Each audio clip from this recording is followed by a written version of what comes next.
What's going on, everybody? This is Chris Classic dropping a car vlog. Just left work, about to go pick my son up. Hope you guys are having a wonderful and a beautiful day. Nobody tells you today. Remember that God loves you, Christ loves you, I love you. If you're working hard on something, I'm proud of you. It's all love over here. Make sure you subscribe to this channel, the Take It On podcast, and also subscribe to me and my wife's professional wrestling company's YouTube page, C3 Ultimate Wrestling.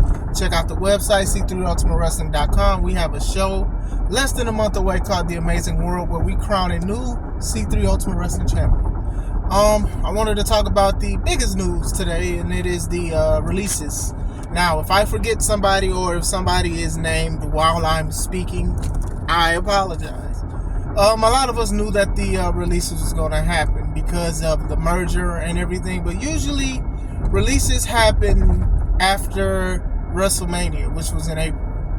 So I think even with the merger, maybe they just kept people on a little longer so they can get paid, and I'm kind of not mad at it. I'm not really mad at that, to try to, at least help some people with funds and things.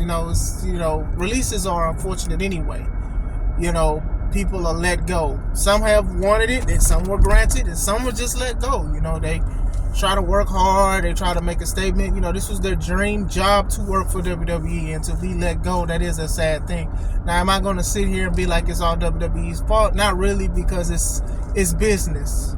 But I still have a heart, and I still be like, dang, this person, or I like this person. And some of them was like, okay, well, they needed some work, maybe they didn't work. And most of all, I'm not behind the scenes. And my thing is, a lot of people get mad when these kind of situations happen, and it's just like, you ain't in behind the scenes, you're not in the locker room, you don't know these people personally. And I'm not saying they are, but maybe they are a piece of crap. Some wrestlers are like that. They'll feel like they're entitled and things like that. And unfortunately, some people, they just don't have nothing for them. And maybe they'll come back, who knows. Some people came back and got released, and maybe they'll come back again. So, like I said, releases happen. A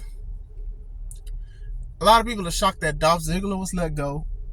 Ziggler is like one of those solidified wrestlers that they just didn't want to get behind, There was a time where people liked him and people still liked him and things like that. They just never pulled the trigger, Some will say injury prone. I don't think he got really injured like that. I think that, I think he made people look good. I think he did a great job with what he was doing. It's unfortunate he was let go, but he's always had like cryptic tweets and posts about quitting and wanting to be let go and, should be treated better. I do think he was a company man, so maybe he'll come back. I don't know. Maybe maybe he wanted to do the indies, go to AEW with his brother since Punk is gone. I don't know, but we'll see. So that one is somewhat of a shock. I do wish they could have had something better for him, because I do think that he did basically everything they asked him for from the outside looking in. Once again, Mustafa Ali, he got let go. I remember like last year he said he was asking to be released, and they finally let him go. Look, let me tell you this: if you are a wrestler looking at this, listen up. If you want to be released from your contract, don't post online that you want to get released from your contract. Most of the time, WWE does not release you from your contract when they catch wind that you're posting, hey, I'm going to ask for a release, because sometimes they will not grant it. That happened with Brody Lee. I believe Cash from FTR, like, hey, I'm announcing that I'm asking for my release, and then WWE is like, nah, you got injured for 6-7 months, so you owe me these 6-7 months. You got to put this time in. And sometimes they just being petty. I don't think that's a good thing. Like, I work at my job. I don't think it's smart for me to be like, hey, I'm gonna ask for a release, so I'm gonna try to quit. They'll probably fire me before I get to the premises. It's not a good thing. And Mustafa, I know he's felt a certain way. There were things that he wanted to do, and they didn't, green light it and stuff. And he was in NXT, and ironically, he was supposed to go against Dominic Mysterio on the 30th of this month, but unfortunately, I don't think he'll be there. So we'll see. He's from Chicago. There's a lot of shows in Chicago. There's other spots that'll book him. It'll be good on the independents. But let me say this as well. Just because people can find work on the independents, it does not mean that their pockets are not going to hurt. And it doesn't mean that their feelings aren't hurt because you're working for the #1 wrestling company around. So I want to say that too. Because some people will say, and I don't want to say like I'm just saying just go to independents and be good. Some people moved to wherever they had to move to make a living out there, and to now to try to change everything, and then for independent shows that are all around the world to travel, sometimes that can be draining. And sometimes people can do it and sometimes people can't. You have a lot of stories about people saying they're taking a break or they retire and then they come back. So these kind of things happen as well. Good thing is the independents, they do have somewhat some money that you can do. You just gotta be smart with it and invest your time at the right companies. Aaliyah was let go. If you don't know Aaliyah, she started in NXT. I believe she started around the same time Liv Morgan did. And she finally got called up not that long ago. And then I've heard injuries, and I don't know, man. I think WWE for sure tried their best to do something with Aaliyah, and it just didn't work. I felt like it was no improvement. No diss to you, ma'am. No improvement. And then there was like the promo where she did a promo online. You can look it up now, where she was like reading off of a paper. I believe Kayla Braxton had, and was just reading and like kept like cutting her eyes to the paper and to the camera and stuff. And it was just like, shoot, that was a writing on the wall for a lot of people. I know she beat like Natalya in like a couple seconds and stuff like that, but they just couldn't find nothing. I remember watching, I think it was either Breaking Ground or Battleground that Network had, and how they was trying to push her to do certain things, and it was always like a struggle. But I felt like she improved because she was there that long. Improved enough for them to put on a main roster. Let me say that, because I didn't see much of what she had. So, Top Dollar, he got released. I'm assuming maybe later today. B-Fab and Ashanti, I forgot his name. Adonis.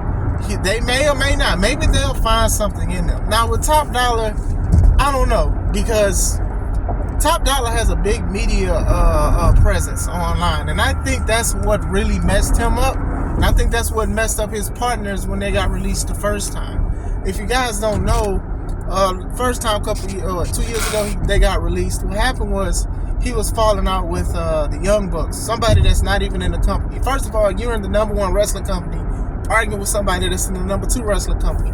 Regardless of how you feel about this, guys, I love y'all, but it's the truth. So it was basically about the Nikes and black culture and stuff like that. And I can tell you, I bet money that somebody from WWE said, hey, Top Dollar, leave them alone. Worry about you, worry about yourself. But it was consistent posts. I'm just saying, I'm sticking up for this, I'm sticking up for my people, I'm sticking up for this, I'm sticking up for this, I'm sticking up for this. And that's what it is. And then there was a post that just happened recently. Somebody said unpopular wrestling opinions. And basically he went back at it and said, hey, there's a narrative from dirt sheets and all of this other stuff that I'm a bad person because I stick up for my people. Look, stick up for B-Fab. I don't want to just say our people, but B-Fab, and sticking up for a lot of people, and people say I'm a bad person and stuff like that. I'm like, look, that's some stuff you just don't need to post. Everything is not meant to be tweeted. Outside of the top rope thing that he messed up, and then he tried to turn around and say, hey, here goes the footage of me actually doing it. And then when you look at the ring he did it in, the ropes was like way lower compared to the higher ropes and stuff like that. And even Michael Cole, like, just straight heating this man. I don't know if Michael Cole had beef with the man. I don't know. The man did lose some weight and stuff like that. And I was curious about Hit Row, but I don't know, man. I just felt like them coming back, it didn't hit like it should have hit the first time. And also with Swerve not even having Swerve, that was just we'll see where it goes. Shelton Benjamin got released. I hate it for Shelton B. A lot of people say uncrowned champion, a lot of people say underrated and things like that. I think that Shelton could have been a bigger star. I just think he just needed a great manager. MVP did the best he could, but he was more on managing Bobby Lashley for the Hurt Business and stuff like that. Shelton basically, doing this for over 20 years, still dang near looking the same. He's great. I could see him back on the independents because he did that the first time. I could see him in AEW and things like that. it's just tragic. You know, they just celebrated that he was with WWE for so long, and to fast forward and now he's released, it sucks. So, and it's cool that a lot of these people who are released, they are, you know, showing gratitude to WWE, because sometimes it's not just a vendetta against them, because maybe they'll come back and, you know, they lived their dream for a long time, or for a few years, or for a few months, and stuff like that. So that's always good to see a professional side. Emma is let go. Emma was released before, and then she got brought back. I don't think she really wrestled. If she did, I don't remember much of it. I know that she was managing her fiance, Riddick Moss, who's unfortunately released as well.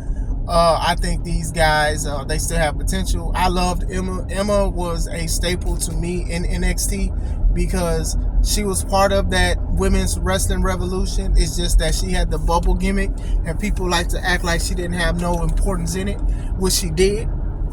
A lot of people love the match that when Paige won the NXT Women's Championship. She went against Emma. Emma carried her. Emma did great. Emma made her look like a star. So I will always give Emma her credit. I'm not mad at Paige or Saraya now. You know, Saraya was young and stuff like that. I think Emma did great. Emma was a part of this women's revolution. Nobody can take that away from her. Just because she didn't win championships and things like that, and they feel like they couldn't find nothing for her, I'm not taking nothing away from that lady.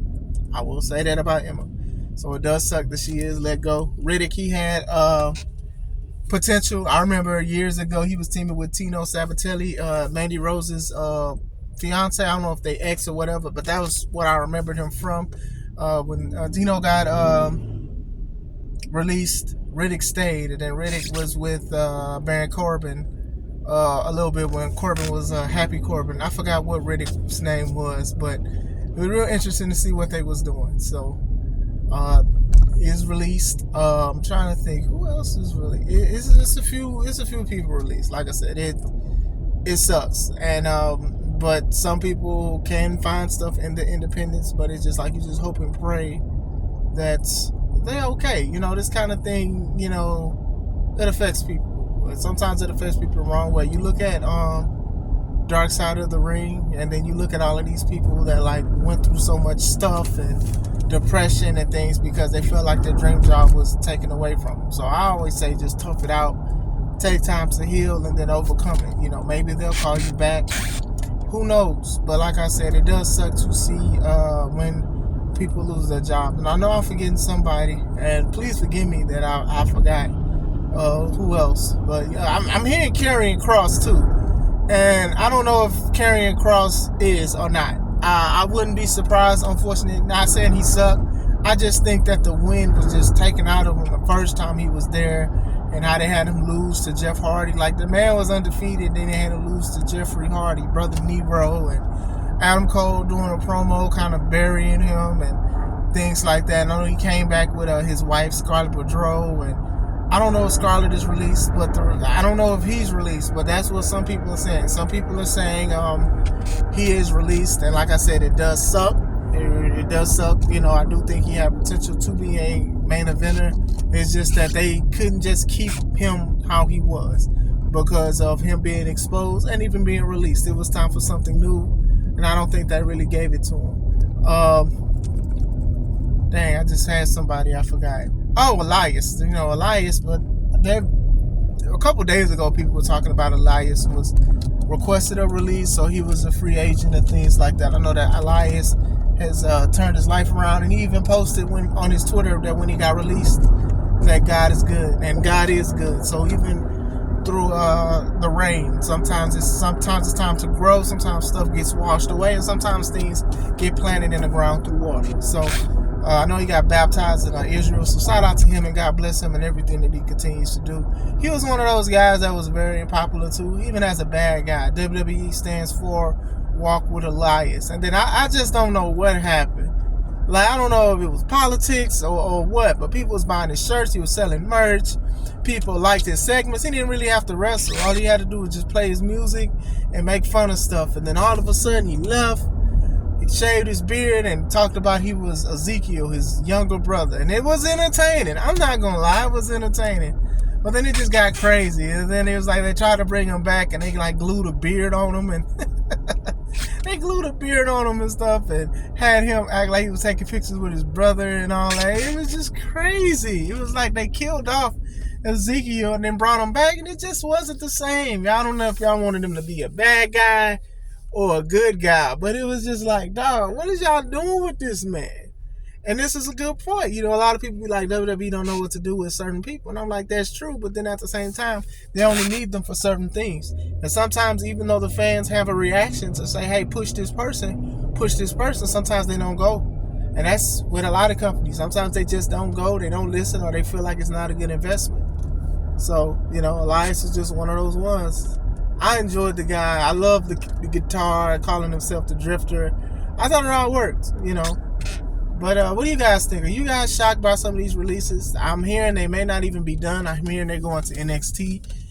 We'll possibly talk about that. Like, you know, what do you guys think? Are you shocked? Are you upset? Do you think they could have did something better for somebody? Let me know. This is Chris Classic. Let's take it home.